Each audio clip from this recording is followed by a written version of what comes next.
one of one car in the world pulls out and a guy parks it. So, Aaron, you've brought your beautiful 2010 Porsche Carrera S here.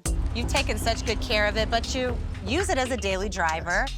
And you told me a little bit before about your love of Porsche and how that happened. You were overseas. But since I was about 16, fell in love with the Porsches, really liked that. All my high school buddies were into the muscle cars. I wanted to be the contrarian guy, reading Road and Track in the school library.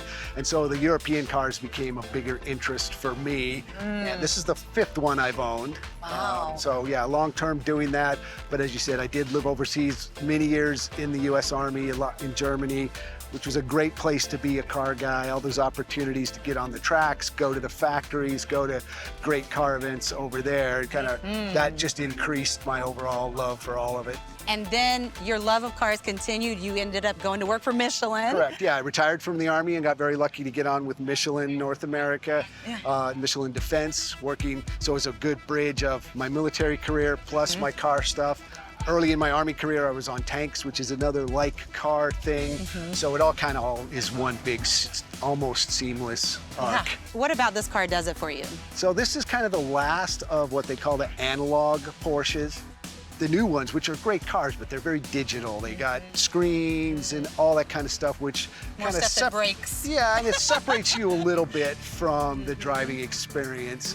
I was surprised when I started driving this car how much it felt like my 993, my air-cooled car. I didn't expect it to feel that much like it. So it's great that you got on these that mixture of the old school feel, but it is a modern car, but not as modern as the very newest. It doesn't have CarPlay, it doesn't have some of that stuff. You can put that in if you wanted to.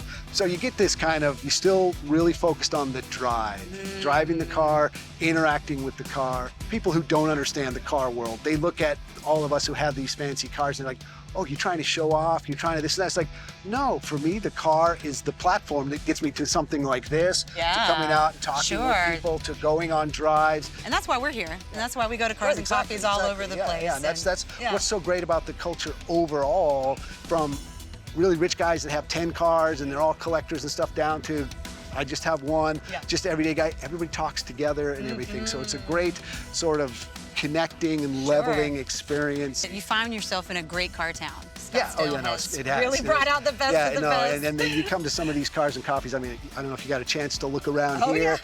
One of one car in the world pulls out and a guy parks it. It's such a great event, Aaron. Thank you so much for sharing your time and your love for your car and the community. We just really appreciate it. No, thank you. It was a Thanks pleasure. for letting me be part of this. Absolutely, absolutely. Cars and Coffee Exposed, presented by Urable, the #1 rated app for automotive detailers. If you want the best customer experience from your detailer, make sure they're powered by Urable. Subscribe now and never miss an episode of Cars and Coffee Exposed.